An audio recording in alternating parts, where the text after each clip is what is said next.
UP की विरासत अब और भी दमदार बनने वाली है। यूपी सरकार ने ठान लिया है कि कन्नौज का इत्र, ब्रज की होली, वाराणसी की गंगा आरती और बुंदेलखंड की लोक कला को यूनेस्को की लिस्ट में शामिल करा के ही दम लेना है। अब भाई, जब कुंभ को यूनेस्को की लिस्ट में जगह मिल सकती है तो यूपी की बाकी विरासत क्यों पीछे रहे। यूपी के लिए ये वैसा ही है जैसे स्कूल में मोस्ट टैलेंटेड स्टूडेंट का बैच जीतना।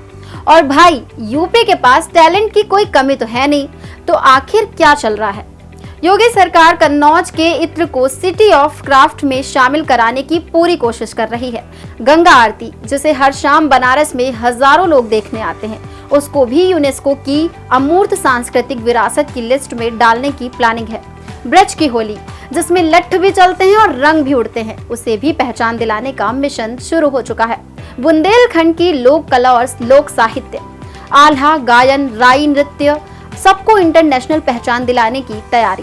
तो इससे होगा क्या, हमारी संस्कृति को इंटरनेशनल पहचान मिलेगी, टूरिज्म बढ़ेगा, जिससे रोजगार बढ़ेगा और सबसे बड़ी बात, हम गर्व से कह सकेंगे कि हमारी संस्कृति वर्ल्ड फेमस है। अब कुछ और काम की बात जान लेते हैं। यूनेस्को का पूरा नाम है संयुक्त राष्ट्र शैक्षिक, वैज्ञानिक और सांस्कृतिक संगठन। इसकी स्थापना 16 नवंबर 1945 को हुई थी और इसका मुख्यालय पेरिस, फ्रांस में स्थित है। ये संगठन शिक्षा, विज्ञान और सांस्कृतिक के क्षेत्र में अंतर्राष्ट्रीय सहयोग के जरिए शांति और मानवता के विकास के लिए काम करता है। यूनेस्को दो तरह के धरोहरों को मान्यता देता है। पहला, मूर्त, जिसे हम देख और छू सकते हैं, जैसे किले, मंदिर, झीलें आदि।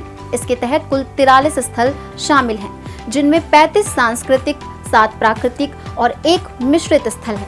इन स्थलों की लिस्ट आप अपने स्क्रीन पर देख सकते हैं। दूसरा है अमूर्त, जो हमारी सांस्कृतिक परंपरा और कला से जुड़ी होती है, जैसे योग, कुंभ मेला, रामलीला, लोकगीत आदि। अमूर्त विरासत वो होती है जो हमारे पूर्वजों से हमें मिली है और जिसे हम पीढ़ी दर पीढ़ी आगे बढ़ाते हैं। इंटेंजिबल वाले धरोहरों को बचाने के लिए यूनेस्को ने 2003 में एक कन्वेंशन अपनाया, जिसे अमूर्त विरासत की सुरक्षा हेतु यूनेस्को अभिसमय कहा जाता है। ये 2006 से लागू हुआ।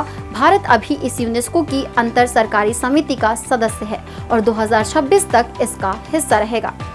बहरहाल, अभी भारत के 15 अमूर्त सांस्कृतिक विरासत यूनेस्को की लिस्ट में शामिल हैं। इन्हें आप अपनी स्क्रीन पर देख सकते हैं। पहला है वैदिक जप परंपरा, भारत की सबसे पुरानी मौखिक परंपरा।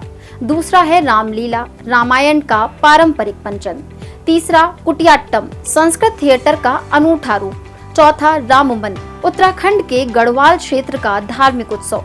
पांचवा, मुदियट्टू, केरल का अनुष्ठानिक नृत्य नाटक। छठा है कालबेलिया, राजस्थान के लोकगीत और नृत्य। सातवां, छऊ नृत्य, पश्चिम बंगाल, झारखंड और ओडिशा का पारंपरिक नृत्य। आठवां है लद्दाख का बौद्ध जप, बौद्ध भिक्षुओं द्वारा किए जाने वाला पारंपरिक मंत्रोच्चार। नवा, मणिपुर का संकीर्तन, धार्मिक भजन और नृत्य। 10वां, पंजाब के ठठेरों का पारंपरिक शिल्प, पीतल और तांबे के बर्तन बनाने की कला। 11वां है योग, भारत की प्राचीन जीवन शैली और ध्यान पद्धति। 12वां, नवरोज, पारसी समुदाय का प्रमुख पर्व। 13वां, कुंभ मेला, दुनिया का सबसे बड़ा आध्यात्मिक आयोजन। 14, दुर्गा पूजा, माँ दुर्गा की भव्य पूजा और उत्सव। और 15वां है गरबा, इसे नवरात्रि के दौरान खेला जाता है। अब आपकी बारी, आपको क्या लगता है कौन कौन सी चीजों को यूनेस्को की लिस्ट में आना चाहिए? कमेंट में बताइए और वीडियो को लाइक शेयर करना मत भूलिए।